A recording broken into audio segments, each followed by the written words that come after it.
Olá, muito bom dia. Eu sou Edson Malaco, sou o presidente da TEC. Sejam todos muito bem-vindos à nossa sexta edição do Fórum ATEC, evento que realizamos anualmente, reunindo empresas, representantes de governo, a academia, cidadãos e também nossos colaboradores da TEC, para debater sobre como as tecnologias e a inovação podem contribuir com a nossa sociedade. Este ano, colocaremos em foco o tema Future Next, o papel da tecnologia e da inovação para governos, pessoas e organizações. É com grande alegria que recebo vocês aqui hoje, nesta manhã, para o início dos nossos trabalhos. Este ano, em razão da pandemia do novo coronavírus, idealizamos o evento em formato totalmente digital, mas vamos manter todo o empenho e esforços para trazer o melhor conteúdo para vocês, reforçando o DNA da TEC e o seu compromisso com o desenvolvimento tecnológico, a inovação e a criatividade. O fórum este ano será realizado em 3 dias, com 2 painéis por dia, com uma duração de aproximadamente 1h30 cada. Quero agradecer a cada um de vocês, em especial aos palestrantes, por aceitar o nosso convite para este evento. Uns estão em casa, outros estão no trabalho, mas adoraríamos estar juntos, em um mesmo espaço. Mas uma das vantagens da tecnologia é nos oferecer, é poder contar, com vocês em diferentes localidades do Brasil e eventualmente até do mundo. Desejo que nesses próximos 3 dias, em que estaremos juntos, possamos nos unir por um único objetivo: contribuir com o desenvolvimento e a autonomia tecnológica do nosso país. Muito obrigado e tenhamos todos um excelente fórum. Hoje, os nossos trabalhos do dia envolverão o tema Desconstruindo a Visão do Futuro. Nessa intenção de quebrar paradigmas e ideias, nossa intenção é quebrar paradigmas e ideias pré-concebidas, além de alguns preconceitos, para traçar uma rota rumo ao futuro, com que, de fato, a inovação e a tecnologia podem contribuir com a evolução da nossa sociedade. Agora, nessa primeira parte da manhã, nós falaremos sobre o futuro das cidades e como a tecnologia poderá nos ajudar a enfrentar os grandes desafios dos centros urbanos. Na parte da tarde, a partir das 15 horas, falaremos sobre um tema muito atual e pungente da mobilidade urbana, que vem se transformando e precisa se reinventar para enfrentar os novos desafios e reveses, sendo um dos mais importantes o aumento eminente e expressivo do número de veículos aéreos que teremos em breve. Então, vamos dar início ao primeiro debate. Para isso, eu conto agora com a palavra do Cláudio Trápaga, que é o nosso gerente de negócios da ATEC, que fará a moderação do primeiro painel. Meu muito obrigado e um ótimo fórum a todos. Cláudio, por favor.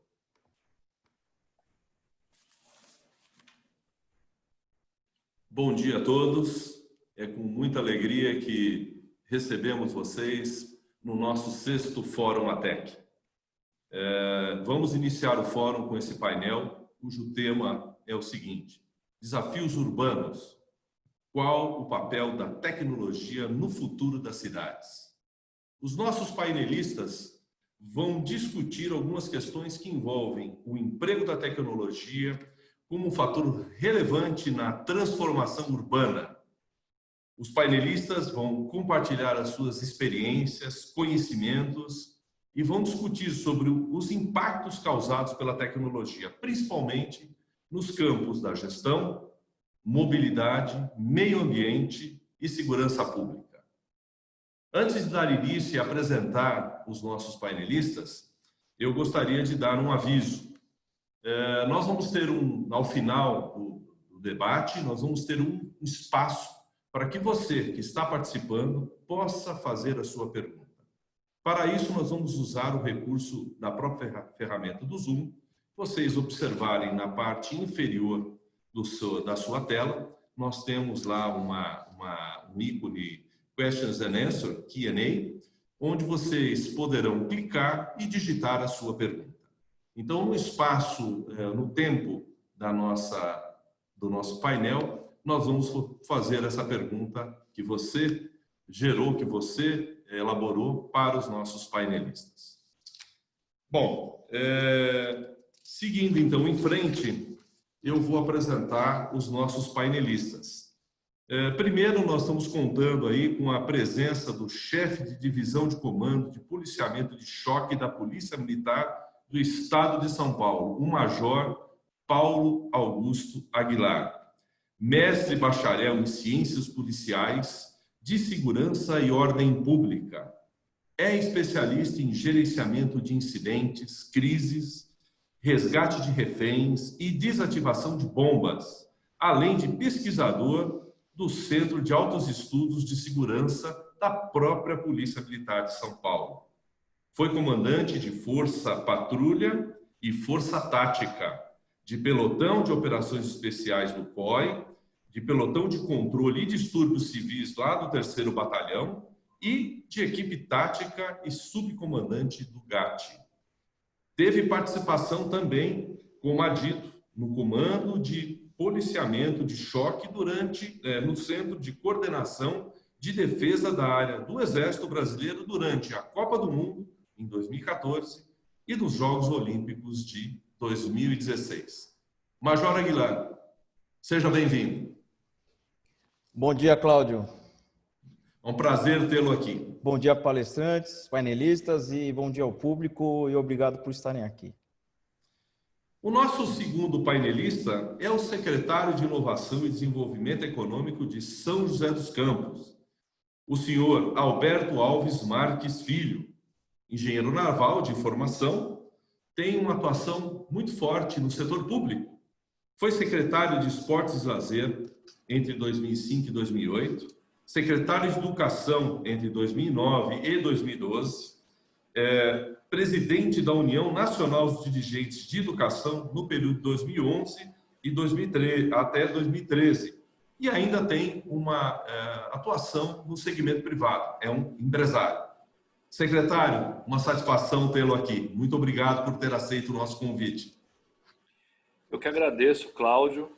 Muito obrigado pelo convite. Prazer em estar de novo com o Major Aguilar, né, com o Alex Rampazzo. Muito obrigado pela oportunidade. Tenho certeza que a conversa vai ser muito boa, juntando experiências aí de todas essas visões. Muito obrigado pelo convite. Parabéns pelo evento.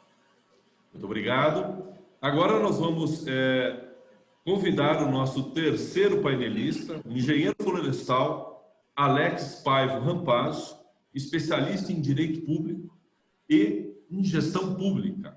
Está na Valec, uma empresa vinculada ao Ministério da Infraestrutura, desde 2012, onde ocupa o cargo de Superintendente de Gestão Ambiental e Territorial. Já atuou no licenciamento ambiental de empreendimentos sob responsabilidade da EPL, a Empresa de Planejamento e Pesquisa, e em projetos de concessão ferroviária, na Agência Nacional de Transportes Terrestres. Também é membro do Comitê de Gestão Ambiental e Gestão Territorial do próprio Ministério da Infraestrutura. Alex, seja bem-vindo. É uma satisfação contar com a sua participação no nosso evento. Obrigado, Cláudio. Obrigado aos demais. É uma honra estar aqui representando a Valec no Fórum do ATEC. Espero que a gente consiga debater e trazer aí um pouco de inovação para esse debate. Obrigado. Eu que agradeço. Muito obrigado. Bom, nós vamos começar então com você, secretário. Pode ser, secretário? Sempre o senhor... Vamos lá. Então, analisando o contexto que temos hoje, a agenda tradicional das cidades inclui questões que já são amplamente discutidas, como saneamento básico, educação, transporte, saúde, segurança, dentre outros que são muito importantes. Entretanto, nós estamos notando o surgimento de novas tendências, novas discussões, conectadas com o meio ambiente, que tem a cada vez mais tem tido um papel importante na sociedade, aliás, tema de destaque não só nacional como internacional, a questão da automação dos processos, alternativas de modais, várias alternativas, e, por que não dizer, a internet das coisas e até as questões de conectividade agora com a chegada do 5G. Ao final, estamos passando por um processo de transformação urbana e a tecnologia, ela se mostra um importante driver neste processo. Em cima desse contexto, secretário, gostaríamos de saber a sua visão de como as cidades podem evoluir, superar os desafios, de modo a atender tanto aquela agenda amplamente discutida durante muito tempo e as novas tendências. O senhor acredita que essa convergência de agendas ela pode ser um fator relevante e levar uma cidade a se tornar inteligente? Passo a palavra para o senhor. Vamos lá, você fez uma explanação longa, completa, então me dá um tempinho para não fazer uma resposta também muito pouco abrangente. Mas eu acho que o primeiro ponto interessante das suas colocações, que eu concordo 100%, estando na terceira gestão pública que eu participo nesse momento, como Inovação e Desenvolvimento Econômico, de fato, você colocou muito bem que já existe uma nova agenda de discussões, né? Para longe não, mas para complementar, né, a agenda tradicional. Você citou aqui, se eu anotei direito, saneamento, saúde, educação, segurança e transporte público, como sendo a agenda mais tradicional, né, que uma administração aborda. Correto. E eu concordo muito, né, que a gente hoje nota cada vez mais, e não é de hoje, mas está muito presente já, pelo menos nos municípios que têm um projeto mais moderno de administração, está muito presente, né, essa agenda que envolve meio ambiente, automação, modais, IoT. Eu queria fazer uma observação para essa questão da conectividade. Você citou aí o 5G, né? A gente já vem acrescentando conectividade nos municípios desse país, mas realmente um salto quântico aí virá com o 5G. O 5G não é apenas, né, uma melhoria da conectividade, mas é uma absurda mudança, né, de qualidade, de quantidade, de modalidades, enfim. O 5G realmente vai ser como a mudança, né, da TV a cabo para o IMAX, da TV preto e branco para o IMAX, né? Então eu acho que de tudo que você colocou, né, talvez a face mais exposta da mudança de agenda, na minha opinião, vai ser a conectividade, porque especialmente em cidades pequenas, que tendem a ser um pouco mais isoladas, dependentes de uma série de informações, né? As coisas às vezes vão acontecendo nos centros urbanos maiores, em termos de qualidade de gestão, novidade de gestão, isso demora para chegar nas cidades pequenas. Com a conectividade melhorando muito, isso vai ser muito mais rápido. Então, acho que vai haver um ganho de qualidade e por que não dizer que as cidades pequenas terão uma chance, né, de irem caminhando com uma velocidade maior para o caminho das cidades mais inteligentes, né? Uma cidade inteligente não deve ser atributo apenas dos centros médios ou grandes, muito pelo contrário. Acho que as cidades pequenas vão ter uma oportunidade de se transformar em cidades inteligentes bem mais rapidamente, até pelo tamanho do desafio. E aí está uma grande oportunidade de mercado para soluções, né, que propõem mudanças de inteligência. Eu concordo, sim, que essa agenda, né, mais moderna, mais completa, mais provocativa existe. Acho que as questões do meio ambiente dominam a cena, né?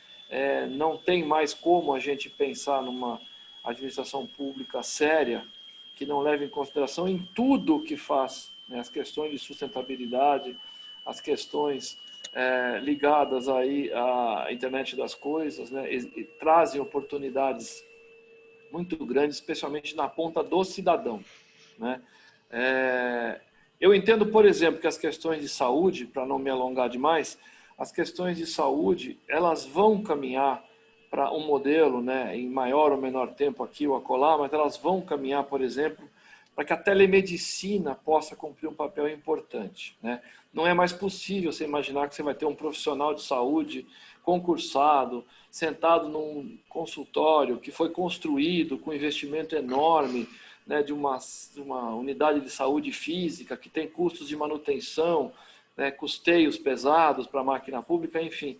Não é mais possível imaginar que isso vai ser assim para sempre. Eu aposto muito que nós vamos ver num curto a médio espaço de tempo as rotinas de telemedicina sendo amplamente utilizadas pelo setor público, diagnósticos, né, análise de exames.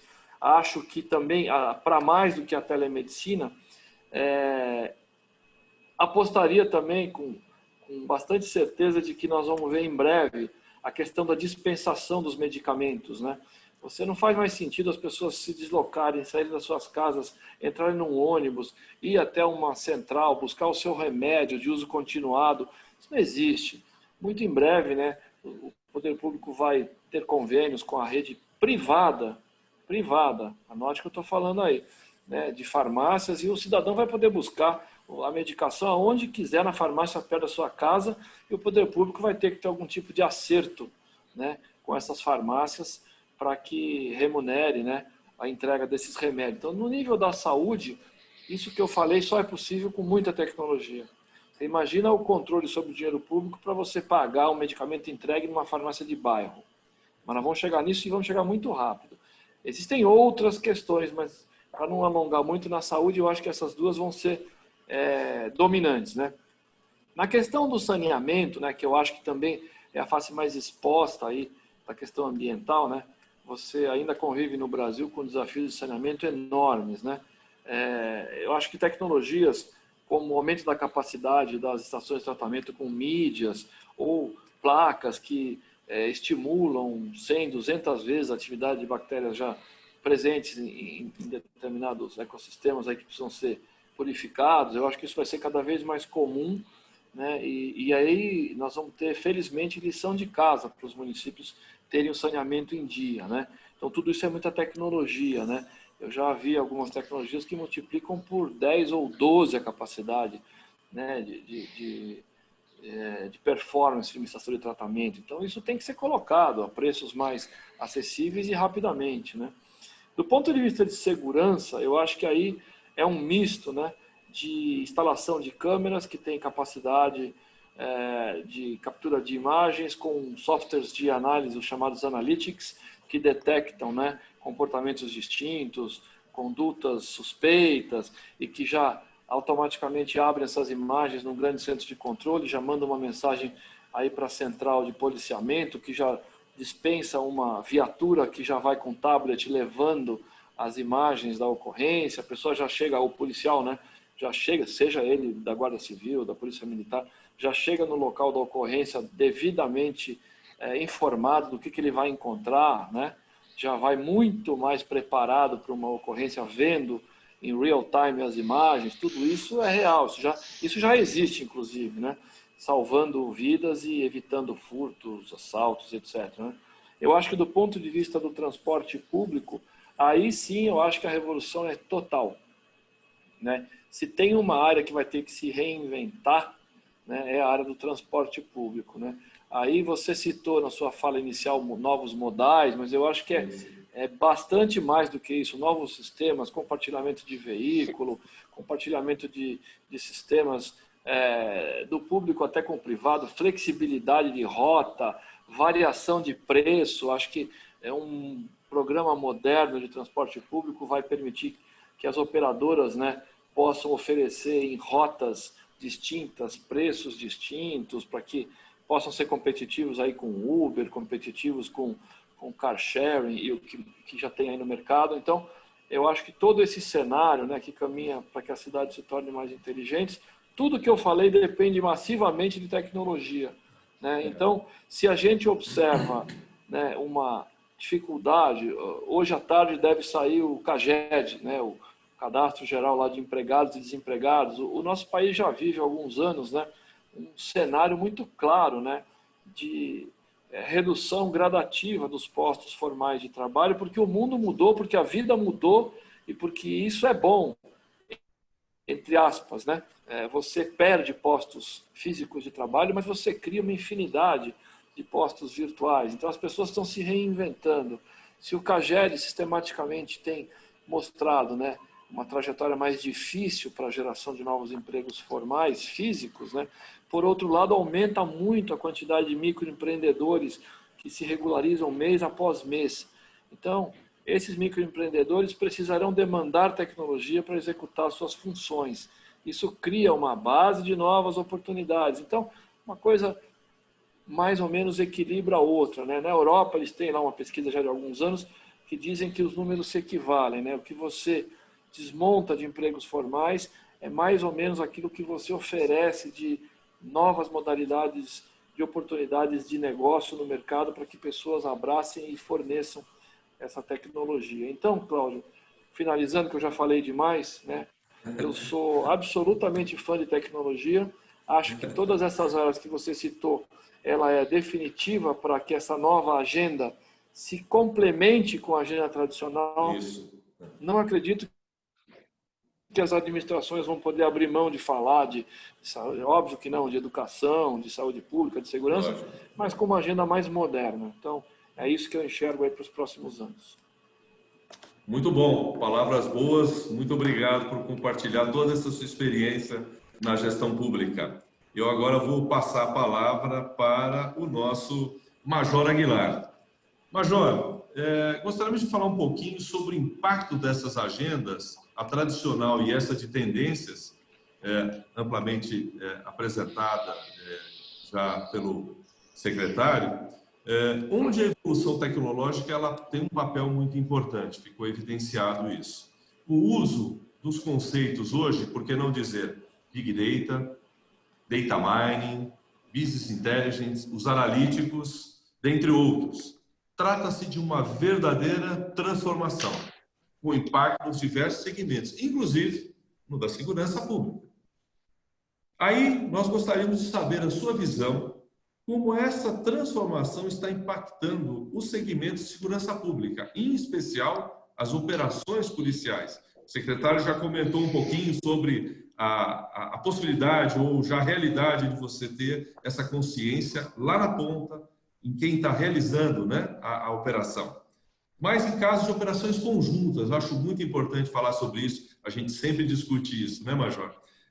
Executadas com outros órgãos, como, por exemplo, SAMU, bombeiros, assistência social, dentre tantos outros, né? Essas transformações tecnológicas e uso de sistemas do tipo de gestão de incidentes também causam impacto nas operações policiais? Certamente, o secretário está mandando bem, né? A gente usa o conceito de consciência situacional, que é tentar fazer a perfeita sintonia entre a realidade percebida com a realidade real e essa consciência trazer uma imagem operacional compartilhada, né? Na realidade, eu vou ter um policiamento preditivo, eu vou estar mandando a viatura na sua residência antes que você saiba que você irá precisar dela. É isso que a gente espera no futuro, né?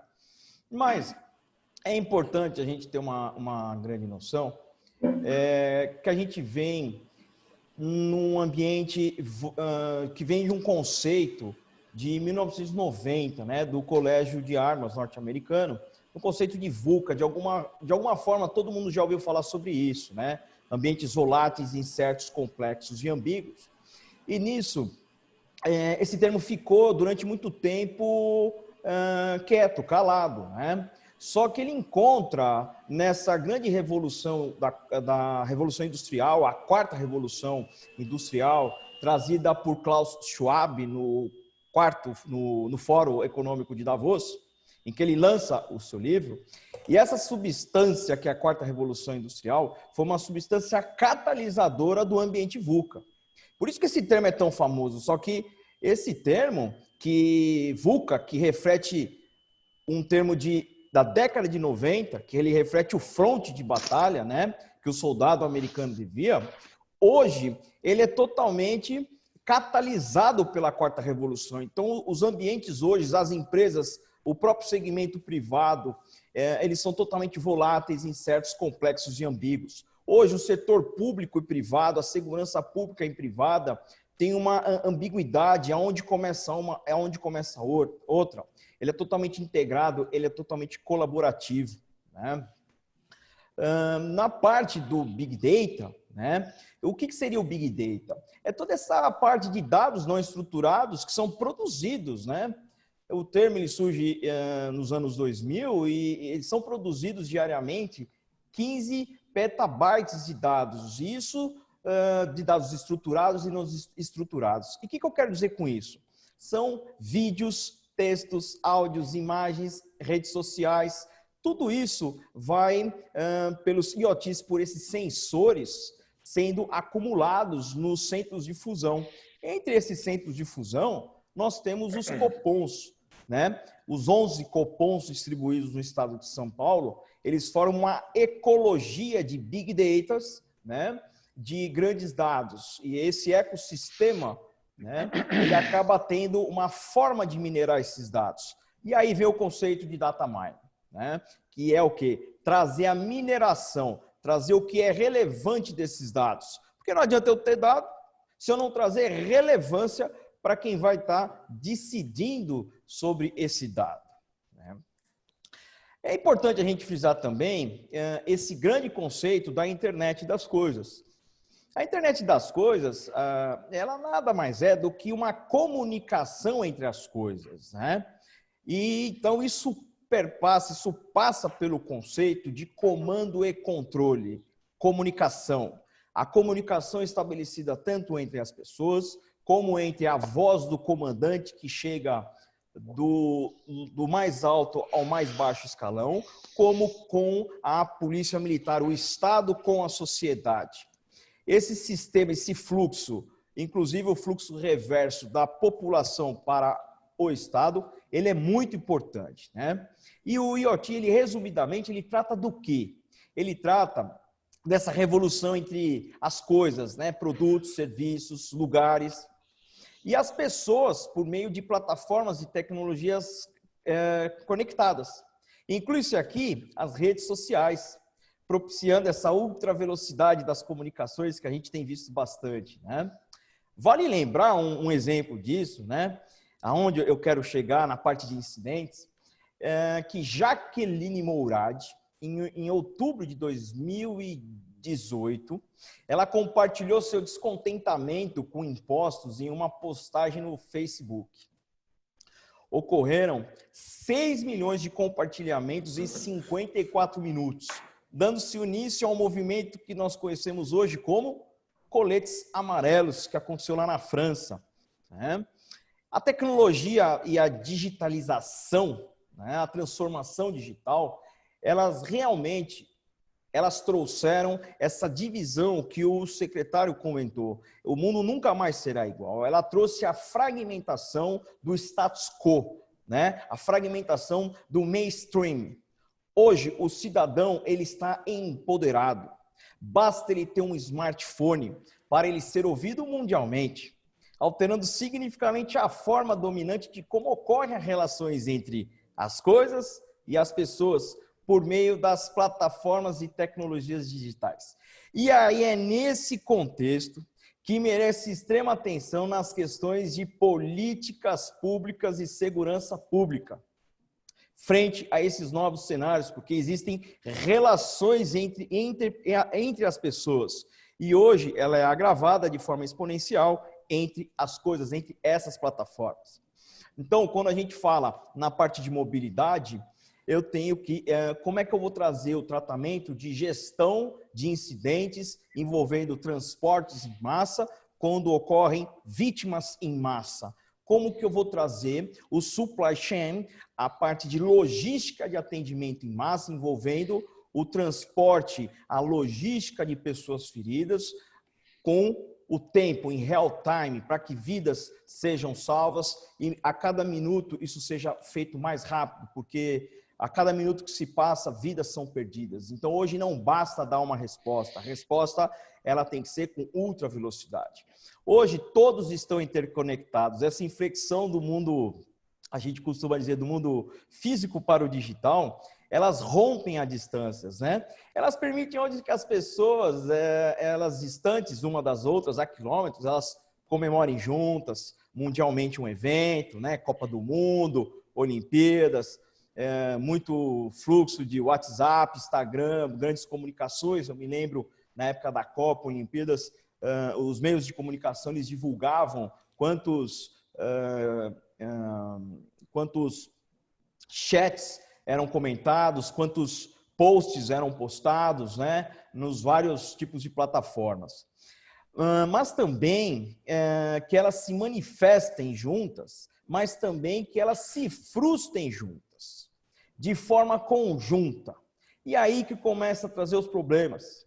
Essa frustração conjunta também, por vezes, ela acaba violenta, com uma participação global. Exemplo disso são as manifestações do próprio movimento Coletes Amarelos, e mais recentemente nós pudemos estar percebendo as diversas ocorrências em partes do mundo relacionadas com o movimento do Black Lives Matter, em consequência do caso do George Floyd, né? Não estou aqui entrando no mérito, mas é verdadeiramente que o impacto hoje, as coisas estão interconectadas. O efeito borboleta, um simples bater de asas aqui no Brasil, provoca um furacão lá no Texas, né?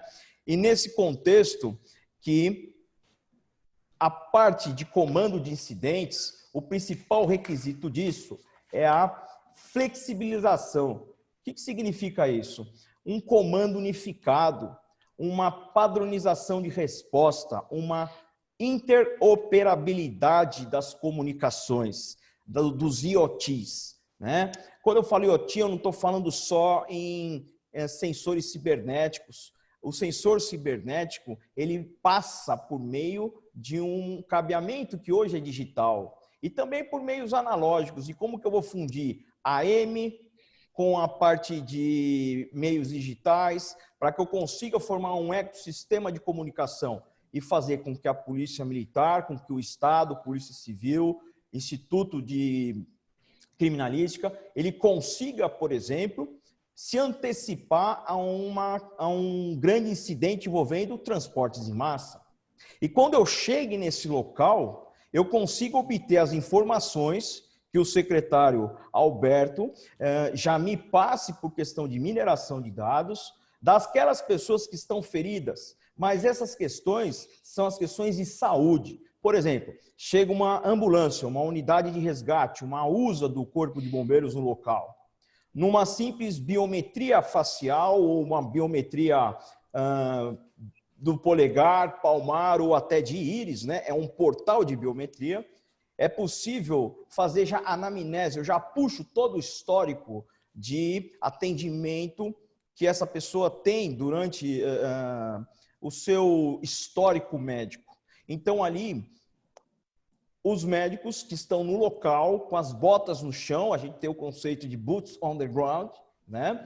Eles já estão trazendo consciência situacional do que está acontecendo e os sensores, aquela telemetria, já está sendo compartilhada com o hospital que vai receber esse paciente. Acontecendo a designação de recursos de forma reverse, que a gente chama, né? Não é uma pessoa, não é o centro de fusão que escolhe para onde vai deslocar, mas o contrário. Muitas vezes o hospital, ele já tem os profissionais designados e o profissional designado mais especialista vai falar: eu quero esse caso porque eu tenho as melhores condições de salvar essa pessoa. Então, aqui a gente deu um exemplo, né, de um incidente policial, que você vai ter participação da Polícia Militar, Polícia Civil, e que você tem participação do bombeiro, transportes em massa, que também é o tema daí do Alex Paiva, envolvendo a parte de IoTs, com a parte de mobilidade, envolvendo transportes em massa também, envolvendo vítimas em massa e com a parte de medicina, com a parte envolvendo hospitalar. E como que eu vou fazer essa logística e trazer o ciclo do processo decisório mais rápido? E por último, lembrando que isso também se faz necessário uma comunicação de segurança pública, que ela visa o quê? Com que a comunicação social ela se antecipe e já divulgue a lista dessas pessoas que já foram identificadas por questão de biometria, por questão de identificação já confirmadas, já entre em contato com seus entes queridos e já comece a trabalhar a parte de assistência social, já comece a trabalhar a parte do assistencialismo, né? Para que ocorra o mais rápido possível o encontro das vítimas e dos seus familiares e o acautelamento psicológico de urgência do assistente social, caso necessário. Então, aqui, entrando na sua pergunta, a gente falou do Big Data, a gente comentou do Data Mining, da mineração de dados que vão encontrar toda essa parte que aqui a gente comentou, segurança pública, envolvendo Polícia Militar, Polícia Civil, Instituto de Criminalística, com a parte de bancos biométricos, a parte de perícia e análise criminal, que já é trazida e compartilhada também ao mesmo tempo. Então, a gente tem um gerenciamento de incidentes sincrético. Sincretismo dos órgãos públicos e dos órgãos privados é fundamental. Não só a segurança pública, mas a segurança privada. Não só os bombeiros públicos, os bombeiros militares, mas os bombeiros privados. Isso tudo forma uma ecologia, um sistema em que você tem as operações cibernéticas que acontecem na ciberdimensão, mas também o impacto que elas acontecem no espaço humano, onde nós temos as operações cinéticas, onde acontece o mundo dos fatos. Essa comunicação entre esses dois patamares, a ciberdimensão com as operações cinéticas, essa sinergia é o que vai formar o modelo do force design, do modelo de segurança pública, do que nós vamos viver e do que nós já estamos vivendo, das Smart Cities. Né? É nisso que será feito a parte de segurança pública, envolvendo aqui, já resumido e terminando, a parte de segurança pública, assistência social, a parte de saúde e a parte de transportes, no caso. Tá bom? Muito obrigado, Major. Bem detalhado. Muito obrigado por suas explicações e comentários. Eu vou convidar agora o superintendente Rampazzo para se juntar à nossa discussão e trazendo, né, questões do meio ambiente, que tem sido objeto de interesse, como a gente já falou, tanto nacional quanto internacional. O meio ambiente hoje é o momento, né? É o momento para falar dessa questão. A malha ferroviária, ela passa pelas várias cidades, interliga pontos de interesse do país. De fato, o modal ferroviário é um indutor de crescimento, promove o desenvolvimento.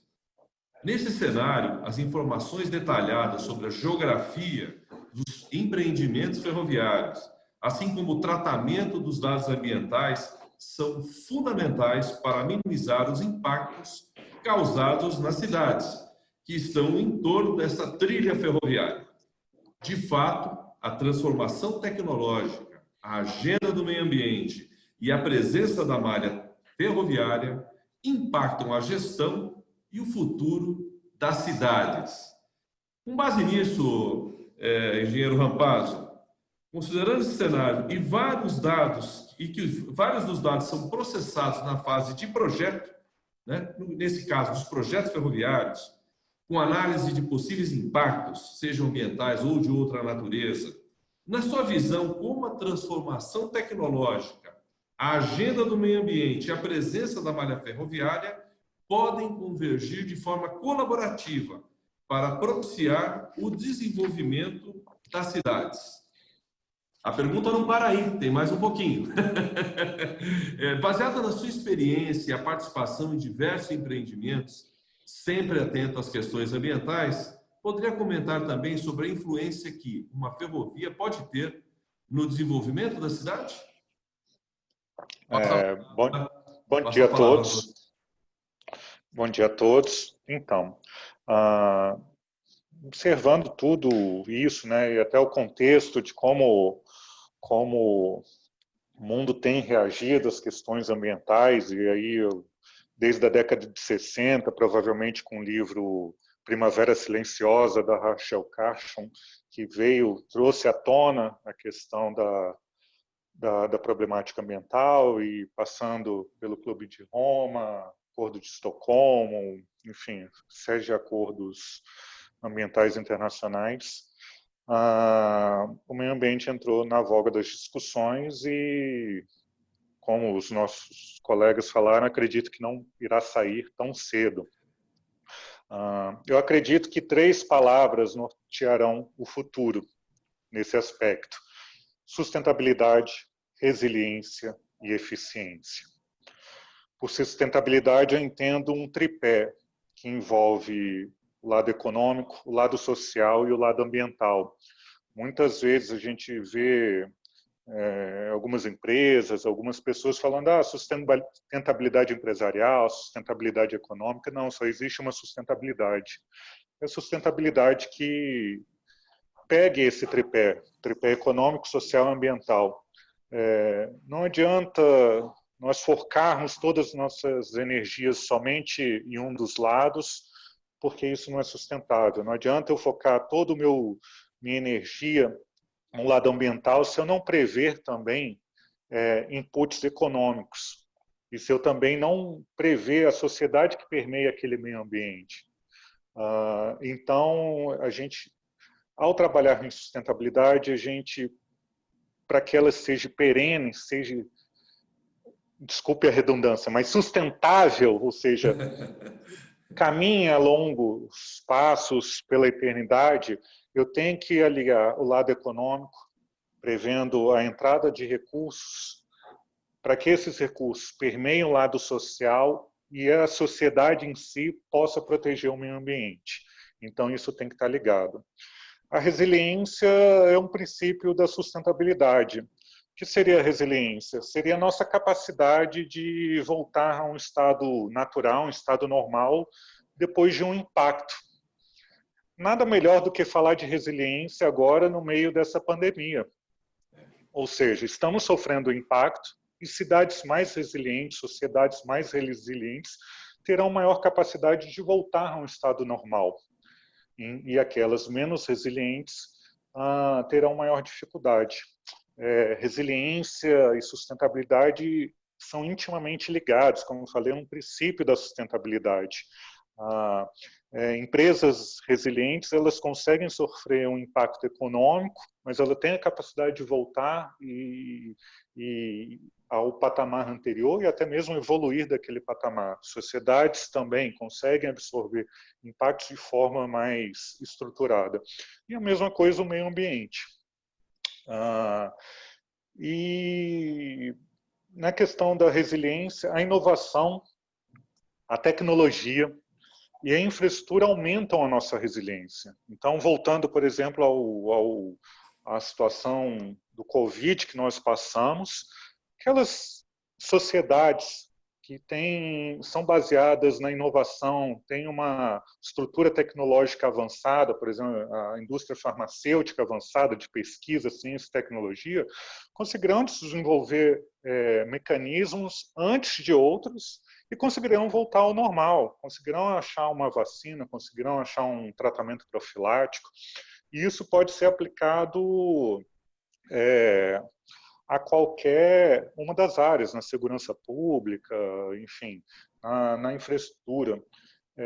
Um exemplo de como a infraestrutura pode auxiliar na resiliência das nossas cidades 2, 3 anos atrás nós tivemos a greve dos caminhoneiros e que o Brasil praticamente parou.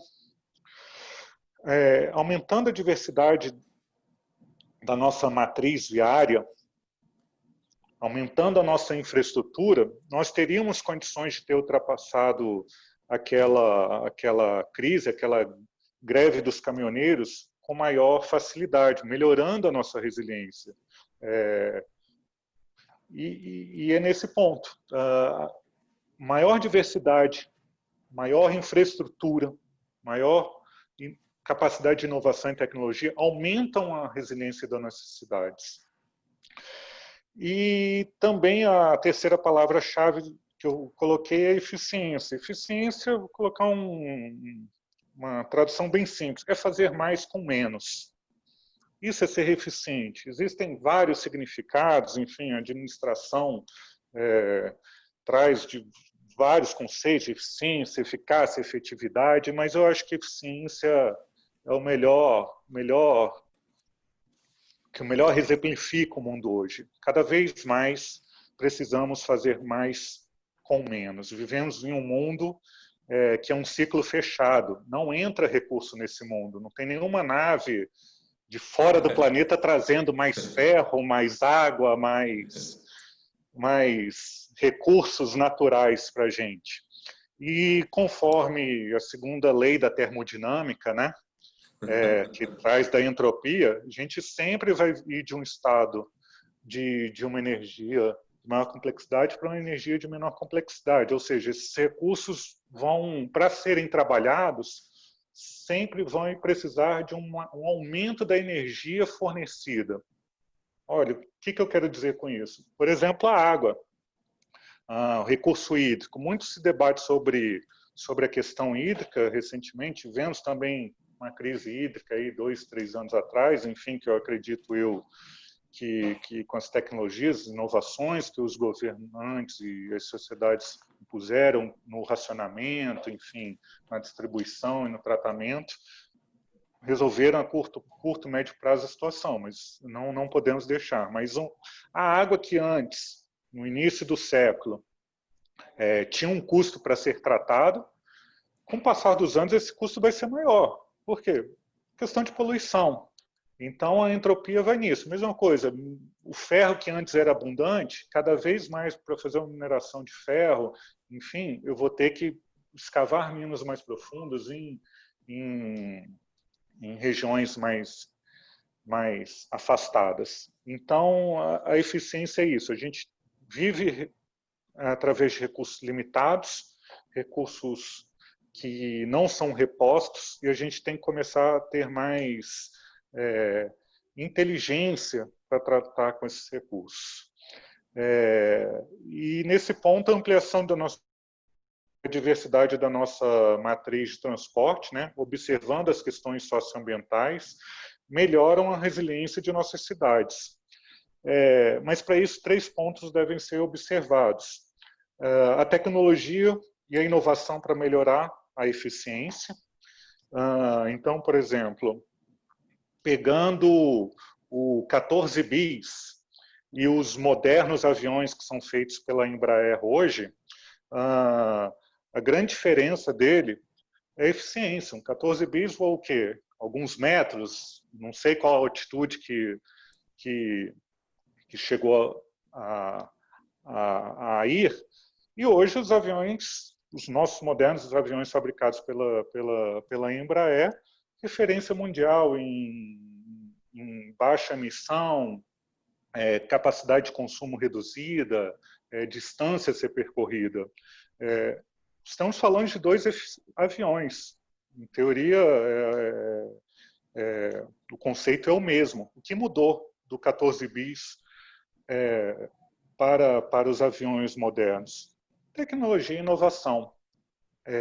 E sempre gradual, gradativa e colocando aportes sequenciais. Isso é fundamental. Melhorar a eficiência como eu falei, é necessário. A gente não pode mais pensar fora dessa caixinha. Então, a matriz também de transportes, ela tem que buscar maior eficiência. E a ferrovia traz disso também.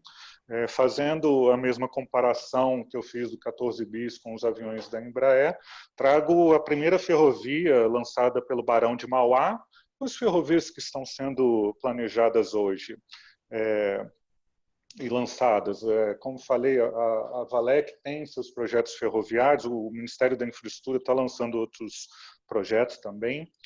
Eu acho que hoje tem 2 grandes projetos a serem lançados. Um é a ferrovia de integração Centro-Oeste, FICO, pela Valec. Temos a Ferrogrão lá com os nossos colegas da EPL, que também é outra ferrovia sensacional, está sendo muito bem cuidada lá por eles. E eu trazer inovação, tecnologia para esse modal, diversificar esse modal, eu consigo ser mais eficiente, por exemplo, no meu transporte de cargas. Vou reduzir o número de caminhões em nossas rodovias, por exemplo, transportando cargas que não deveriam ser transportadas, por exemplo, grãos, e passando para ferrovias que elas vão conseguir transportar muito maior quantidade, com menor consumo de combustível e menor emissão. Segundo ponto que tem que ser observado também projetos inovadores. Inovar projeto, fazer um projeto inovador, para mim, é tecnologia também.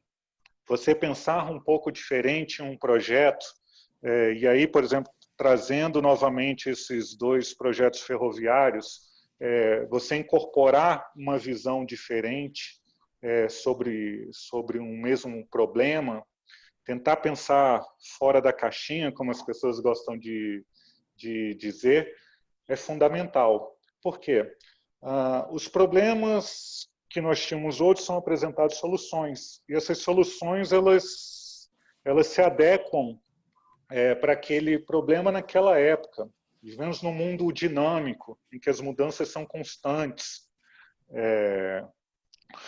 Major Aguilar falou muito bem, o que servia na área de segurança pública antes da década de 90 se mudou e vem se mudando, e o futuro é isso, a gente não pode ser estático. E isso tem que ser passado para os nossos projetos.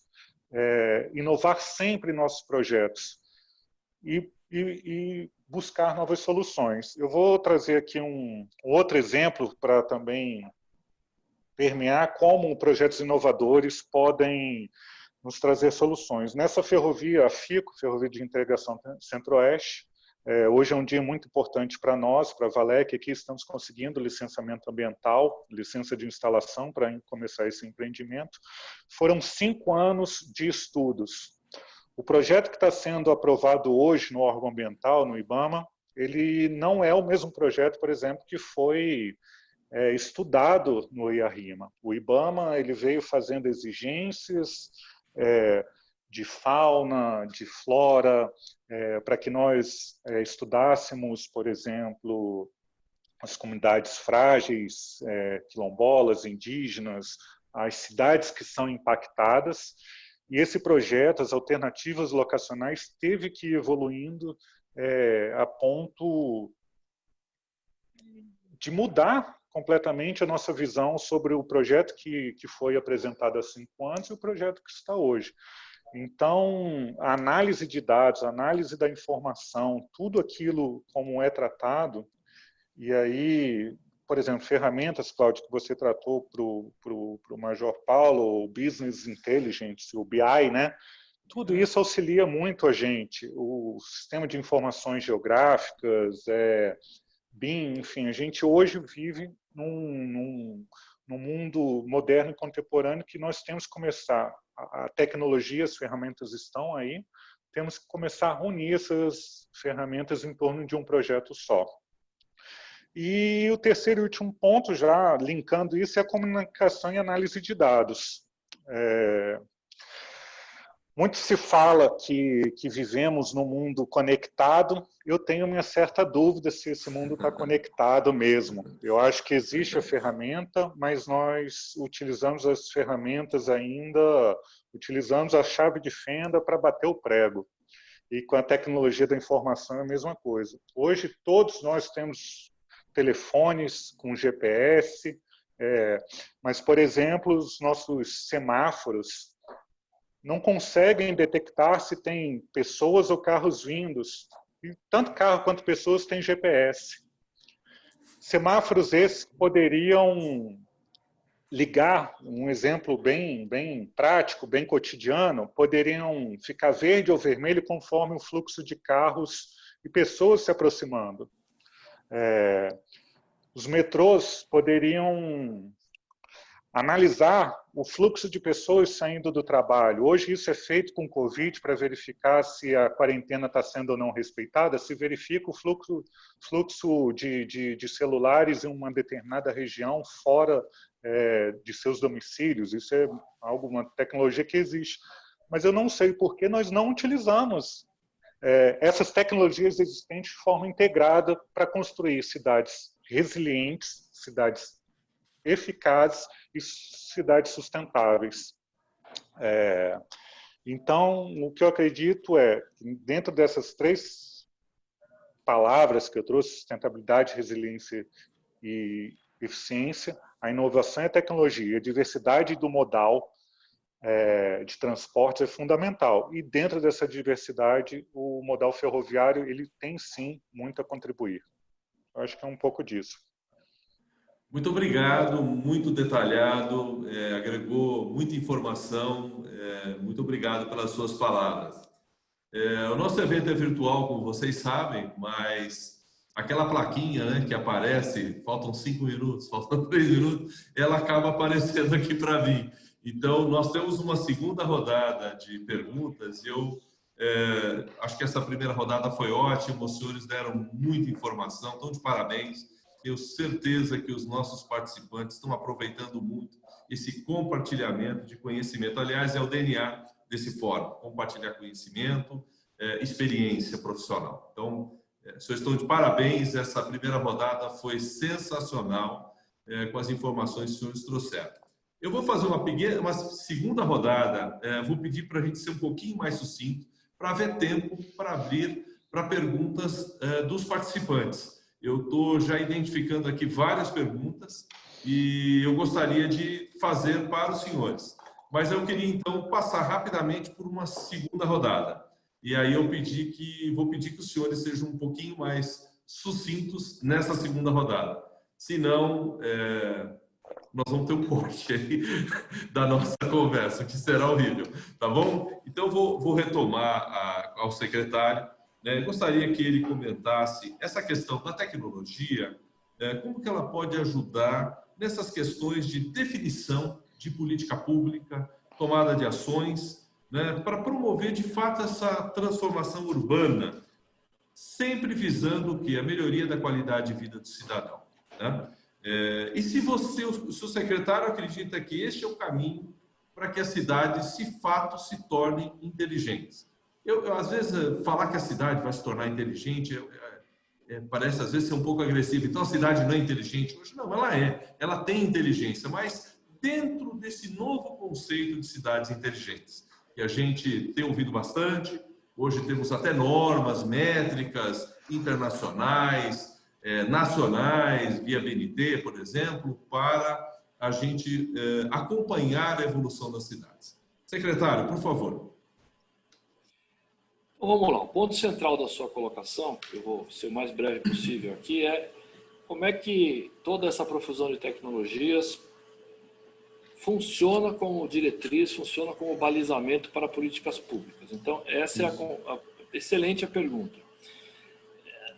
Para encurtar também a resposta, eu acho que eu poderia falar de 3 ou 4 áreas que a gente não tem como não fazer. Então, a primeira delas, que é um desejo do cidadão, é uma política pública muito festejada, mas muito poucas vezes efetivamente aplicada, é a questão da desburocratização que os processos digitais podem trazer. Então, não existe mais as pessoas se dirigirem a uma prefeitura, ao governo do estado, para formalizar processo.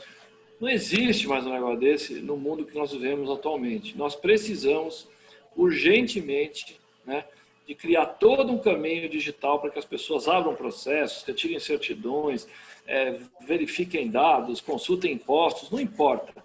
Toda aquela gama de serviços que a prefeitura interage com o cidadão, ou o governo do estado, ou o governo federal, isso precisa ter plataforma digital e ponto final. Então, já tem muita coisa acontecendo em muitos municípios, precisa radicalizar com isso. Precisamos ter, então, desburocratização digital. Esse seria o primeiro ponto, que tem que nortear a política pública, sim. Toda a esfera de governo precisa ter um olhar atento para isso, precisa investir, precisa fazer procura, precisa contratar, precisa botar em prática processos de desburocratização digital e ponto final. Isso é uma obrigação de qualquer governante, de qualquer equipe. Segundo ponto, nós não falamos aqui de satélite, Nós falamos de câmera, falamos de Big Data, de Data Mining, mas eu acho que a gente tem um grande aliado, que são as imagens dos satélites. No caso da gestão de uma cidade ou de um estado, e mesmo de um país tão continental como o nosso, a gente precisa ter expertise dessa observação alta. A observação alta permite políticas públicas ligadas à invasão de áreas.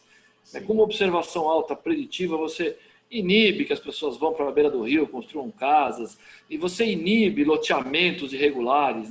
Você não precisa esperar o cara lotear, vender, as pessoas irem mudar, morar lá, aí ficar né? Mas não temos nada aqui para depois você atuar. Isso é um atraso de vida. Você tem que ter a imagem alta, vendo essa movimentação e já impedir um loteamento irregular antes que ele aconteça. E não correr atrás das consequências depois, né? Você tem toda uma questão de áreas de risco, né? O Ministério Público, né, tem uma atuação importante apontando, cobrando ações, né, nas áreas de risco. Aí os poderes constituídos às vezes têm que partir por uma derrubada de residências. Você não pode permitir que as pessoas vão para as áreas de risco. Mesma coisa. Então, com observação alta você inibe. Toda a questão de desmatamento, falando um pouco aqui na área aí do Alex Rampazzo, né? Você consegue hoje, qualquer coisa acima de 10, 12, 15 metros quadrados, ou seja, uma árvore de copa bacana que alguém retirar, isso aparece na imagem satélite hoje. Então, não tem por que você, né, permitir desmatamento urbano, isso não existe. Então, como política pública, qualquer administração séria tem que ter uma ferramenta, tem que ter uma iniciativa para digitalmente, com base nas imagens de satélite, rodar um algoritmozinho de comparação de imagem sobre imagem, e você tem ali áreas, vias irregulares sendo abertas, né? E você pode estruturar muito melhor a fiscalização com base em tudo isso. Seria o segundo ponto, então. Primeiro, a desburocratização digital, que é uma obrigação para facilitar a vida do cidadão. Segundo, a observação alta. Terceiro, do ponto de vista de aspecto ecológico, né? Você tem esquecendo um pouco dessa questão só de digital, você tem um monte de tecnologias para trabalhar melhor os resíduos da construção civil, que são um problema, um nervo exposto nas cidades, né? Você tem essa questão da potenciais aplicações do lixo. Uma deles é a energia, mas há outras, né? Para que tecnologias sejam aplicadas para que as cidades lidem melhor com o seu lixo, né? E possam fazer desse limão uma limonada, né? Tem muita possibilidade de geração de riqueza com base no lixo, né? A questão dos cuidados com os animais, né? Sei lá, desde chipagem, processos de castração, que podem ser muito mais eficazes como política pública usando tecnologia, né? E você tem também cuidados aí, né, com toda a cobertura vegetal. E para finalizar, eu acredito muito, né, a gente nesse fórum aqui não falou de capacitação, de formação de capital humano. É verdade. Tudo isso que a gente está falando aqui depende de gente para tocar. Veja que beleza a gente ouvir, cada vez que eu ouço o Major Aguilar, eu vejo a qualidade de alguém que se preparou, que leu, que estuda. Ele é, né, uma pessoa muito capaz. A gente vê na fala aí do Rampazzo também alguém que conhece o setor ferroviário, né, profundamente. Eu acredito demais, não só no ferroviário, como também na cabotagem, como solução de transporte para o nosso país, ainda mais limpa, ainda mais econômica até do que o modal ferroviário, né? A gente precisa que o país caminhe, né, para aumento das suas ferrovias e aumento das suas rotas de cabotagem, como alternativa para os caminhões, né, que transportam de tudo, né, 80% transportado por caminhão, está errado. Então, não existe um negócio desse. A gente precisa modernizar. Tudo isso demanda tecnologia. Então, eu acho que na questão da formação de capital humano, algo que veio para ficar, já não é de hoje, mas que está cada vez mais tomando conta, né, do mercado, é a educação à distância, né, o famoso EAD. Né? Agora com a profusão de plataformas. Né? Então, é preciso que os poderes constituídos tenham uma visão atenta para montar estruturas de educação à distância para a formação de capital humano. Não vou me estender, poderia falar mais meia hora, mas eu acho que esses 4 itens são um arremedo de resposta para a sua pergunta, Cláudio, né? Para a formação de políticas públicas. Não, está ótimo, realmente. Eu acho que foram pontos importantes. Concordo com a tecnologia satélite, ainda mais para um país das dimensões do nosso. É uma tecnologia que sempre deve ser considerada. No passado se pensava muito em satélite para comunicação só rural, ou áreas de difícil se alcance ou com muita dificuldade de comunicação, então o satélite era a única alternativa. Mas hoje nós temos uma gama de serviços, inclusive o de imageamento, que realmente é muito importante para orientação e acompanhamento. É muito melhor impedir uma invasão ou perceber que vai ocorrer alguma coisa dessa natureza do que você depois ter que remediar com alguém que se instalou numa área de risco e que a fatalidade ela já está escrita, né? Ela vai acontecer, só vamos discutir quando, né? Então, é muito importante essas questões. Agradeço bastante, secretário. Não falei de cultura, não falei de ciência social, falando de um monte de coisas, né? É um arremedo de resposta como formulação de política pública. Esses 4 itens, né? Acho que são estruturantes. Exatamente, são estruturantes. Mas, de fato, se a gente quiser ampliar a discussão, nós vamos ficar até a semana que vem aqui, né? Vamos cobrir mais do que o tempo de todo o nosso fórum. Mas muito obrigado mesmo por chamar a atenção a esses pontos muito importantes. Eu vou passar rapidamente para o Major Aguilar, né? Onde nós vamos falar um pouquinho desse momento diferente que a gente vive. Um momento causado pela pandemia do Covid-19. A gestão pública está reagindo de alguma forma para minimizar os impactos da pandemia, sempre visando o quê? A preservação da vida, proteger o cidadão, né? De alguma forma. O emprego de recursos tecnológicos ele tem se mostrado, a gente acompanha no dia a dia, nos boletins, etc., como sendo algo muito importante para uma gestão, para uma política nesse momento, seja pelo mapeamento dos casos. E aí você tem uma visão espacial da como que isso está distribuído numa cidade, no estado, né? Vamos pensar, seja até pelo levantamento estatístico para acompanhar a evolução da doença, minimizando só nesses 2 pontos, porque de fato é muito mais ampla a aplicação dos dados nesse caso. No caso da segurança pública, como as tecnologias estão possibilitando as ações da polícia em apoio a essa gestão pública, né, focada nessa questão do Covid. Os centros de fusão, como por exemplo o Copom, já mencionado pelo Major na sua fala anterior, é um centro de referência, né, não só para esse tipo de incidente, mas como para outros. Como que então essa tecnologia está permitindo que a polícia possa auxiliar a gestão pública nessa questão da pandemia do Covid-19? Bom, vou juntar isso aqui e também responder algumas perguntas. Bom, eu vou começar a fala com o conceito da professora Yoko Shikura, que é o conceito de sociedade 5.0, na qual ela diz o quê? Encampado, inclusive, pelo governo do Japão, toda essa tecnologia 4.0, ela não é nada se ela não tiver o benefício da sociedade, a dignidade da pessoa humana, uma sociedade melhor, uma sustentabilidade, uma melhor vida, um bem-estar social melhor do que nós temos hoje. Nesse sentido, vem as ciências policiais, a segurança pública, no sentido de promover o bem-estar do cidadão, nos critérios de direitos humanos, de proteção à dignidade da pessoa humana, de proteção ao patrimônio e aos direitos fundamentais e humanos. Nesse sentido, é muito importante a fala de observação alta, que nós falamos o quê? Não existe mais tropa no chão sem alguém rezando por ela.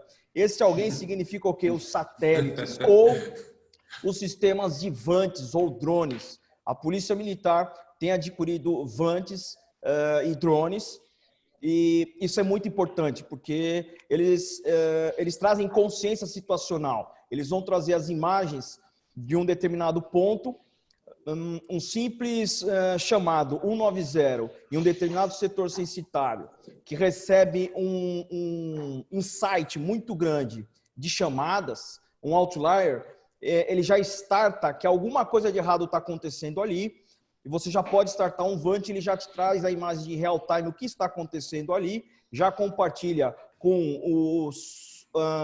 os tablets que estão... 4.500 tablets estão sendo adquiridos, né, pela Polícia Militar, o centro, a diretoria de telecomunicações nossas. Para quê? Consciência situacional, distribuir isso aí, tanto para a camada do Copom, que é o centro de cima, quanto para a camada de quem está com a bota no chão, que é o pessoal de primeira resposta. Nesse sentido, busca também se evitar o quê? A parte de desmatamento e invasão, a parte de paraestados, a parte de construção desordenada. E nesse contexto tem a parametrização de desmatamento com a parte significativa da polícia ambiental. Bom, respondendo algumas questões, qual o sistema que nós utilizamos?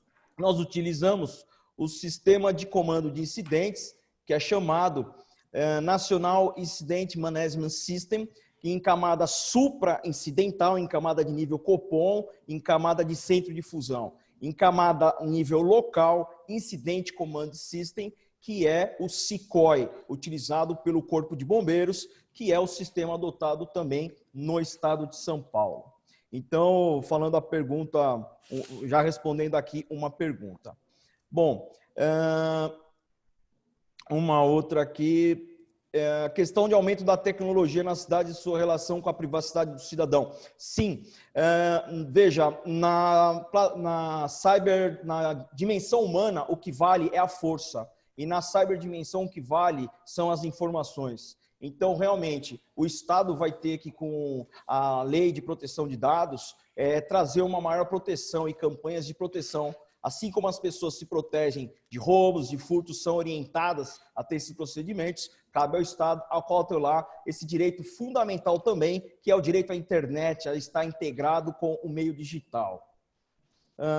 No caso de semáforos, que o Alex Paiva trouxe, os semáforos inteligentes, perfeito, isso se entrega também com o conceito de segurança pública e de parte de consciência situacional e imagem operacional compartilhada. Por quê? Os semáforos inteligentes, eles permitem fazer cercos inteligentes. Um carro está em fuga, o que o semáforo faz? Ele diminui o trânsito naquela viatura que está acompanhando o veículo e abre o trânsito para as viaturas que estão ao entorno desse veículo. E por análise preditiva, ela coloca o melhor ponto para fazer esse tipo de abordagem. Isso aí com inteligência artificial já é possível fazer. Dubai tem grandes casos disso, isso já é possível na polícia de Dubai. É importante também que não só tenhamos equipamentos e empresas de defesa, mas também empresas de segurança pública, né? Ou seja, que esses equipamentos sejam também de segurança pública. E aí eu começo a responder a parte da Covid. Nós tivemos uma crise de saúde? Sim, foi uma crise de saúde. Mas mais do que uma crise de saúde, foi uma crise de monitoramento, foi uma crise de supply chain, uma crise de logística. É inevitável a doença. O que o Estado tem a obrigação de fazer é o quê? Prover logística para que o cidadão seja dignamente atendido no seu hospital, com os melhores recursos, com a eficiência desejada, conforme o artigo 37 da Constituição, que dá o princípio da eficiência e o correlato dever de eficiência. Então, nesse sentido, trazendo a parte de análise de dados. O que a gente podia fazer? Sensoriar mais. O Estado devia sensoriar mais. Sensoriar mais significa o quê? Sensoriar ameaças. Ameaça é a mera possibilidade. Ou seja, quando ela estava lá na China, é uma ameaça. Quando ela chegou no Brasil, ela se tornou um risco. Isso diferencia ameaça e risco. Ameaça é a mera probabilidade. Risco, ele já está presente, ele vai ser apenas mitigado. Isso é muito importante no critério de gestão de risco. Essa parte de consciência situacional é de fundamental importância. Para isso, tem que empoderar os sistemas de planos nacional de defesa civil. Não é à toa que os chefes das casas militares, eles possuem, são militares que têm essa capacidade de gerenciar em cenários caóticos, né? Por isso que eles ocupam esses cargos de coordenadores de defesa civil. E, terminando, falando na parte de supply chain, na parte de clusters, é importante também trazendo a sustentabilidade, falando em relação ao Alexandre Paiva, que o BI, ele vai trazer o quê? Que a oferta e a demanda se aproximem. Muitas vezes uma oferta de alimento, ela vai para a cidade e depois a pessoa daquela cidade em que ocorreu a produção do alimento, ela compra o alimento lá da cidade da capital. E isso vai o quê? Vai aproximar, né, o sensoriamento, a inteligência artificial, a rede. A oferta e a demanda vai estar mais em clusters, vai estar mais fechada. Deixa eu ver se tem mais alguma pergunta aqui.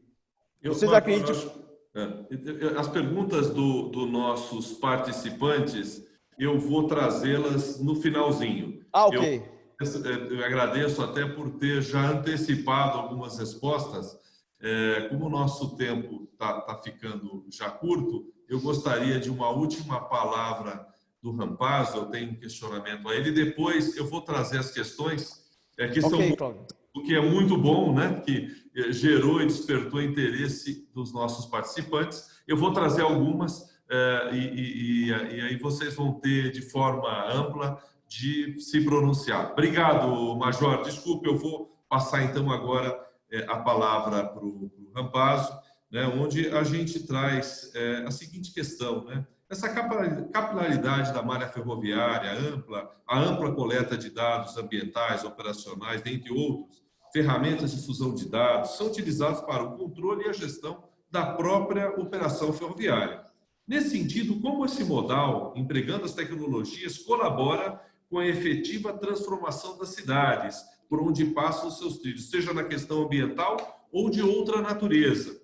Há um relacionamento entre a ferrovia e as cidades, algum convênio, algum compartilhamento de informação, parceria, incentivo? O que existe por todas essas cidades que estão ao redor dos trilhos das nossas ferrovias? Cláudio, então, a influência ela pode ser positiva ou negativa em relação às nossas cidades. Não observando os aspectos socioambientais, inovando sempre, qualquer projeto tende a um impacto negativo na cidade. Por um outro lado, uma ferrovia bem planejada e projetada auxilia na construção de cidades, como falei, mais eficientes e resilientes. Como? Na redução do custo logístico, é um pouco que o Major Paulo acabou de falar aqui, até do uso do BI, né? Redução de emissões e suas consequências. Emissões a gente pensa muito somente na aquecimento global, mas agora, por exemplo, eu vi noticiários que com essas queimadas no Pantanal estava tendo chuva ácida, uma chuva negra em algumas localidades perto de São Paulo, perto do Paraná, enfim, ali na região lindeira ao Pantanal. Então, tem toda uma consequência por trás. A gente consegue ter uma melhoria no fluxo viário, né? Como falei, deixar os caminhões, e aí também queria parabenizar o secretário Alberto por sua fala. Eu acho que é isso, aqui, mais do que defender o modal ferroviário, a gente tem que defender a diversidade da matriz. O ferroviário ele vai servir para um uso específico, o rodoviário vai servir para outro uso específico, e a cabotagem também para o seu uso. Elas não competem entre si, mas são complementares entre si. Essa que eu acho que tem que ser a visão. Parabenizo o secretário Alberto por sua fala. Integração metropolitana, então, acho que São Paulo e sua grande metrópole, né, é um exemplo disso. Poderia ser melhor planejada essa integração metropolitana, reduzindo o tempo gasto das pessoas no trânsito, enfim, nos seus deslocamentos diários. E a oportunidade também, a ferrovia traz a oportunidade também para as cidades desenvolver novas fronteiras e oportunidades.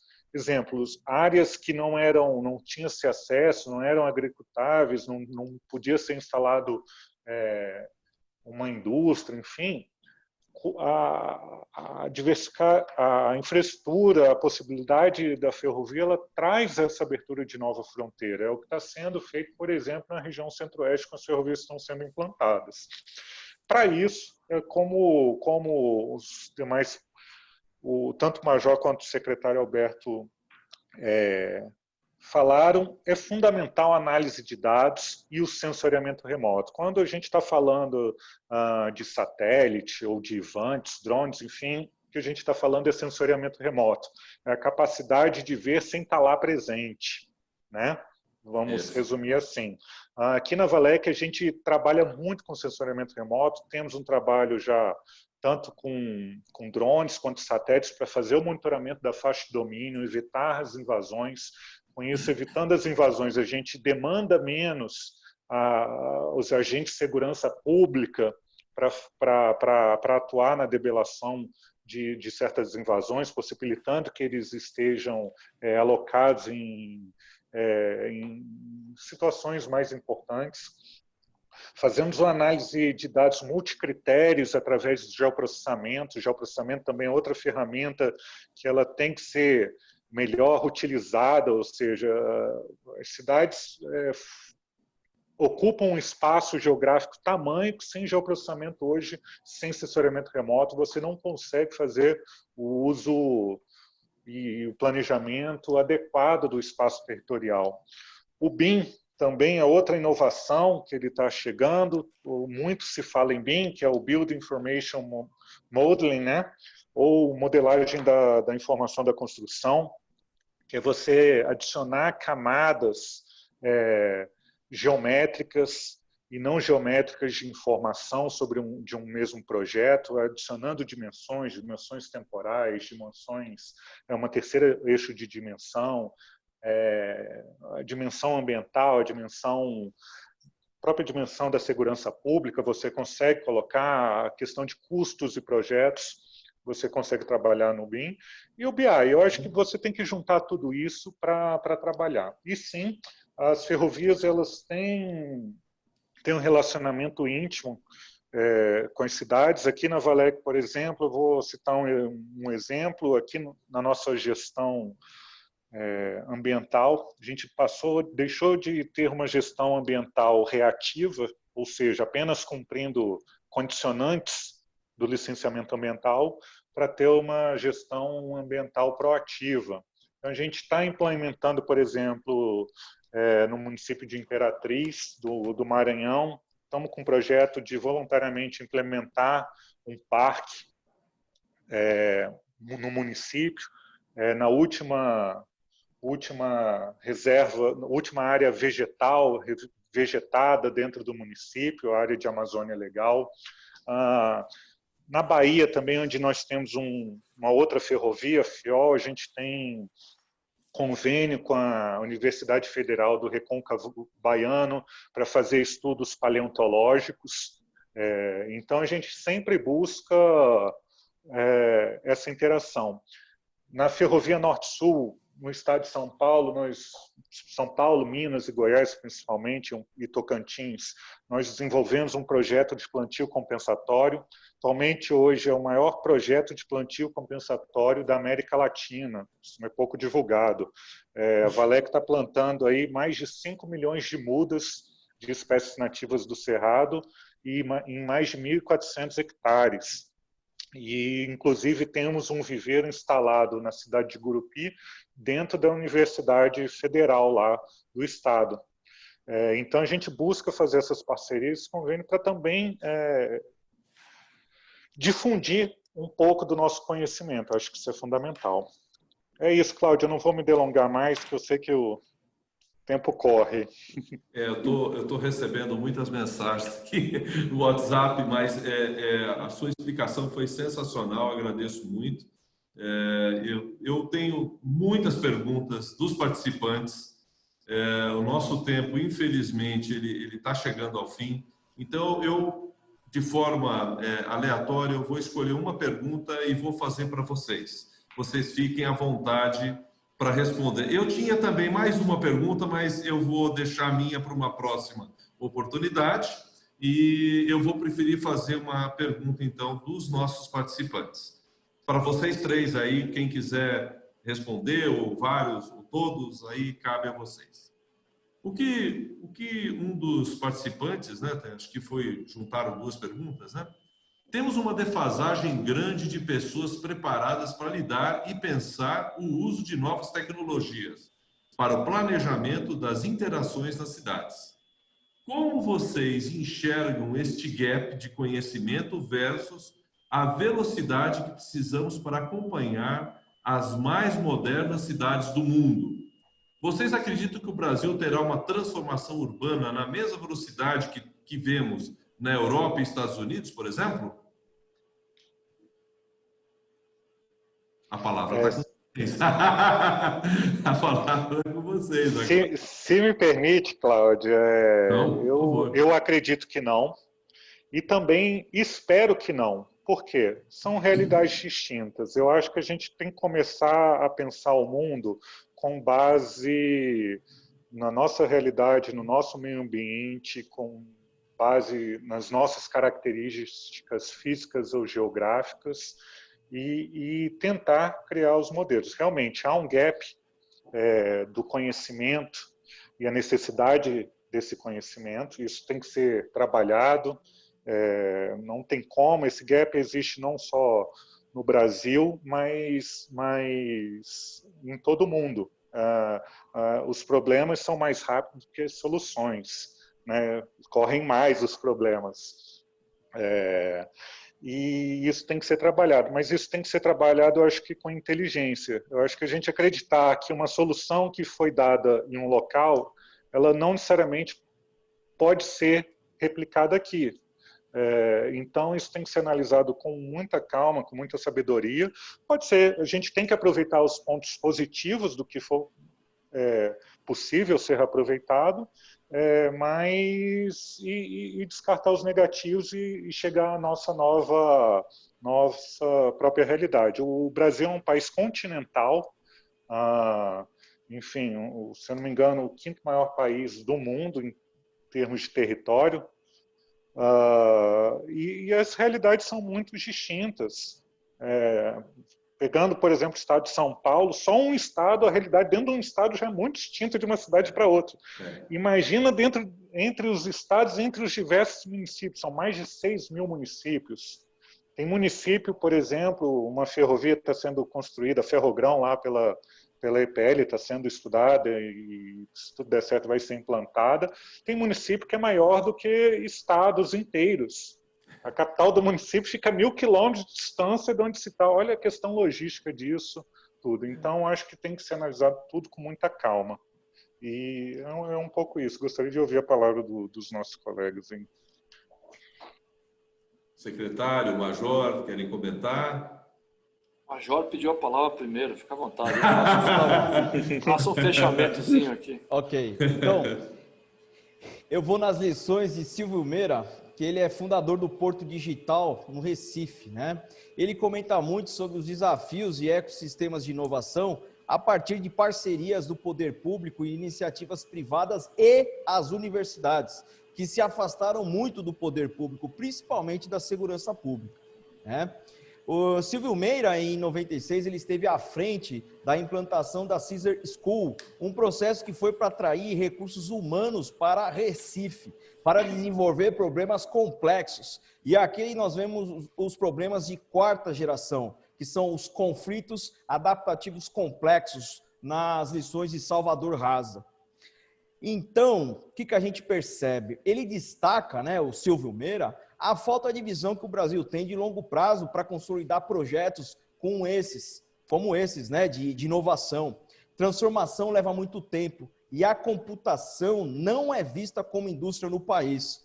E ele cita um exemplo interessante, que o computador é muito simples, praticamente é um nível tecnólogo e um nível universitário mais barato e simples que tem. Basta você ter um computador e você aprende. E assim aconteceu na Índia. A Índia, ela teve uma revolução, ela fez uma geração, ela começou anos atrás, né, gerações atrás, para conseguir estruturar o fenômeno que ela é hoje em transformação digital. Tanto que hoje ela é um país significativo nessa parte de venda de softwares, na parte de análise, na parte de TI de forma geral, principalmente em softwares.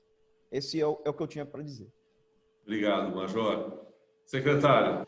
O Major é uma enciclopédia, pô. Aí não tem combate, pô.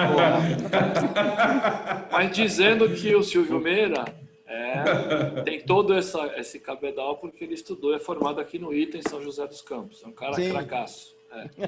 Então vamos lá. Se eu entendi bem a pergunta aí do nosso participante, ele diz assim, né? Existe um gap entre as pessoas que estão na tarefa de fazer essa transformação para cidades inteligentes e aquilo que a gente vê na prática acontecendo, né? Então, a primeira parte da pergunta dele é a definição desse gap com o qual eu concordo 1000%. Então, assim, Ninguém constrói, né, nada sozinho, não é o prefeito, não são os secretários. A construção de uma cidade ela é coletiva, passa pelo legislativo, pelo judiciário, pela população, né? Então, assim, qual é a tarefa, na verdade, né, para sanar esse gap? Precisa cada vez mais, em média, você ter pessoas mais afeitas a esses temas. Não precisa ser um Silvio Meira, mas algumas pessoas que leram a obra dele, que estão familiarizadas com as tecnologias disponíveis e que se disponham a vir contribuir nas equipes que fazem a gestão das cidades. Então, assim, como é que o gap está corretíssimo, ele tem toda a razão de chamar atenção para ele. Como é que resolve isso? Fazendo com que cada vez mais pessoas do ramo, afeitas às tecnologias, possam sentar em cadeiras que vão ser decisivas para sugestões, né, para novos projetos em todas as cidades, Brasil afora, como disse o Alex Rampazzo. Então, a primeira parte da pergunta dele, concordo 1000%, e a solução é o seguinte: tem que ter gente melhor sendo atraída para o serviço público, ponto final. A segunda parte da pergunta dele, que é uma opinião, se eu acho, né, que nós vamos ter uma velocidade igual de transformação das cidades aqui no Brasil como tivemos fora do Brasil, eu nem acho que a velocidade é o mais importante, porque, sinceramente, Cláudio, tem muita frufruzice, muita frescura envolvida nessa coisa, até um termo que se tornou clichê de Smart Cities. Né? Os ranqueamentos são os mais imbecis possíveis. Agora parece que está melhorando, né? Finalmente está vindo aí a questão da BNT, mas graças a Deus, porque o que tinha até hoje dessas empresas no mercado que fazem ranqueamento chega a ser ridículo, mas assim, que bom que está melhorando, né? Mas eu acho que a gente precisa fazer algumas escolhas. O Brasil é um país pobre, continental, diverso, difuso, né? Então a gente precisa fazer algumas escolhas, né? Essas questões, assim, por exemplo, de invasão de área de risco, né, tem que ser prioridades. Então nós temos que ter uma boa velocidade nisso. Isso é um assunto que nem passa pela cabeça do pessoal lá na Europa, provavelmente. A gente tem isso aqui, então a gente tem que priorizar onde que a gente quer ser Smart City. Segurança pública, perfeito, aqui a gente tem que investir, não é? A questão de formação de capital humano, nós precisamos de muitos Silvios Meiras pelo Brasil afora, então a gente tem que priorizar estruturas de política pública para a formação de capital humano, né? Então, assim, qual Smart City nós queremos ser? O Alex foi muito feliz no que ele falou. Nós não queremos. Nós até temos, viu, Alex? O processo de sincronização de semáforo com o Google até acontece, tá? Já é uma realidade. Mas isso é uma coisa que pode esperar quando você pensa em saneamento, em saúde pública, processos de saúde pública mais eficazes, né? Então, assim, qual Smart City nós queremos ser? Aquela que fornece para o cidadão um caminho tranquilo para ele solicitar sua aposentadoria e não 700 e poucos mil processos parados porque o pessoal lá está em home office. Então, assim, nós temos que ter a tropicalização de que Brasil nós somos e de que Smart Cities nós queremos ser. Nós queremos ser aquelas que fornecem, né, comodidade, eficiência, velocidade, eficácia para os cidadãos mais simples, aqueles que não acessam o básico. Esse é o nosso primeiro passo. Quando a gente tiver com isso construído, a gente pode ir acrescentando outras coisas. E algumas cidades que têm mais possibilidades já estão fazendo isso e acho que a gente vai numa velocidade possível. Olha, excelente comentário de vocês três, complementar o comentário, excelente, acho que está muito bem respondida. Foi uma pergunta mais geral e que vocês trouxeram um conteúdo muito interessante. De fato, né, é uma jornada a ser perseguida. O Brasil ele é muito características muito distintas nas diversas cidades e regiões. Então, não tem um modelo único. Cada um tem que encontrar a sua jornada e a sua velocidade, né? O que é problema numa cidade não é problema na outra. E na Europa, nos Estados Unidos, a realidade deles é completamente diferente. Um modelo Ctrl+C, Ctrl+V, copiar, nem sempre vai dar certo. Aliás, ele está muito mais fadado ao fracasso do que ao sucesso. Bom, nós estamos chegando ao fim do nosso painel, infelizmente. Eu acho que foi muito produtivo. Eu só tenho a agradecer a participação de vocês. Vocês, tanto a nossa audiência e os painelistas, foram um show nos seus comentários, nas suas colocações, nas suas experiências compartilhadas. Esse é o DNA do nosso fórum, compartilhar conhecimento, gestão de conhecimento. Então, estamos com uma audiência muito alta, muita gente conectada do começo ao fim. Então, assim, o que representa o sucesso que vocês, com seus comentários, com as suas ideias, nos ajudaram a ter nessa abertura do Fórum ATEC. Se vocês quiserem fazer alguma consideração final, eu tenho 1 minuto de relógio para que vocês façam, e aí eu vou anunciar o próximo fórum, o próximo painel do fórum. Fiquem à vontade. Eu vou iniciar dessa vez, fazer o contrário aqui, Major. Pode trocar. E só dando os parabéns para a ATEC, a gente convive com a ATEC aqui, temos a felicidade de ter uma sede da empresa aqui na cidade, a gente vê o poderio, a qualidade técnica, né? E assim, desejar tudo de bom, né? E que a ATEC consiga, né? Avançar nessa agenda toda de inovações que ela está propondo, muito mais flexível, com outras áreas, né? Eu acho assim que a ATEC tem uma responsabilidade no país para ajudar essa transformação. Eu fico muito contente de ver a ATEC ativa e fazendo um fórum como esse. Agradecer ao Malaco pelo convite, pela oportunidade, e a você, querido amigo, vem tomar um café qualquer hora que você está sumido. Um abraço. Será uma satisfação. João Rampão, quem quer dar uma última palavrinha? Eu queria também agradecer muito, Cláudio, a ATEC pela oportunidade de poder falar, agradecer ao Major Paulo e ao secretário Alberto. Fico muito feliz em escutar na fala deles, a todo momento, eles tratando da questão ambiental. Acho que isso é relevante. E a Valec, ela está trabalhando aqui, em nome da Valec, eu falo que nós estamos trabalhando para inovar sempre. E esperamos que um dia possamos trabalhar Valec e ATEC juntos aí, quem sabe, no futuro próximo, desenvolvendo aí alguma coisa para as nossas ferrovias, enfim, para a infraestrutura nacional. Agradeço mais uma vez, Cláudio. Muito obrigado. Será uma satisfação poder trabalhar com vocês, sem dúvida nenhuma. Major. Bom, presidente Malaco, obrigado. Cláudio, obrigado. E o que eu tenho para falar aqui no final é o nível de transformação digital que nós estamos enfrentando, né? Essa inflexão ela vai ser inevitável. Nós estamos já morando em cidades inteligentes, isso é fato. A TEC, ela não só tem paixão por tecnologia, mas ela busca essa paixão por meio de salvar vidas e aplicar a lei pela tecnologia também no segmento de segurança pública.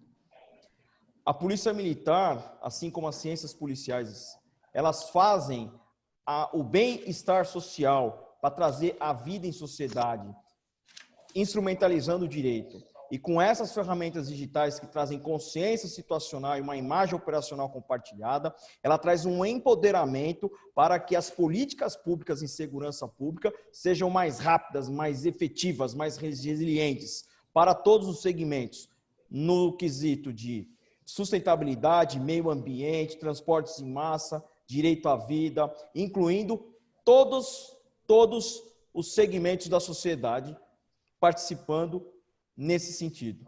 Então, essa parte das comunicações, dos IoTs, permite também as comunicações em reverse, ou seja, a população se aproxima através de programas de vizinhança solidária, em que trazem um dos maiores conglomerados de policiamento cibernético que nós temos, de polícia ostensiva e preventiva, já na cyberdimensão. É um programa de vizinhança solidária que ele já vem iniciado pelo Coronel Telmo, na época capitão, e que ele se expande, formando um conglomerado, uma rede, uma teia, em que é possível uma pessoa iniciar uma ocorrência policial, até mesmo por meio de um simples WhatsApp de uma rede social, como assim também aconteceu no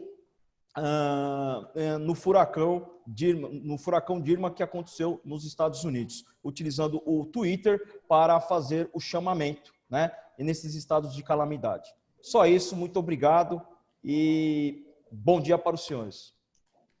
Eu agradeço mais uma vez a presença de vocês, aos nossos participantes também que ficaram com a gente até agora. Nós vamos ter hoje, às 15 horas, um outro painel, um tema também muito interessante, os desafios da mobilidade urbana com novos veículos aéreos. Quem não fez a sua inscrição, visite o nosso site e faça. Vai ser um painel também muito interessante. Fica aí o convite. Eu não sei se o Malaco quer fazer um fechamento, quer passar uma mensagem final. Muito bom, Cláudio. Primeiramente, então, obrigado aí pela tua participação, por moderar esse excelente painel. Na minha visão, aqui foi um sucesso. Eu estou lendo aqui também alguns comentários que os participantes colocaram, elogiando bastante aí o nosso painel. Estou bastante satisfeito. Eu gostaria de deixar um agradecimento especial aí aos nossos palestrantes, né, o Major Aguilar, ao secretário Alberto e ao Alex Paiva também por as suas colocações, excelentes colocações, por muito construtivas, muito interessantes. Então, agradeço bastante e ao tempo de vocês também. Então, como o Cláudio já falou, espero vê-los aí na parte da tarde, né? Será um painel também muito interessante. Vamos falar agora de mobilidade urbana, né? Outro tema extremamente importante. Então, espero vê-los vocês aí a partir das 15 horas. Muito obrigado a todos e tenham um bom dia. Até logo. Muito obrigado. Tchau, tchau.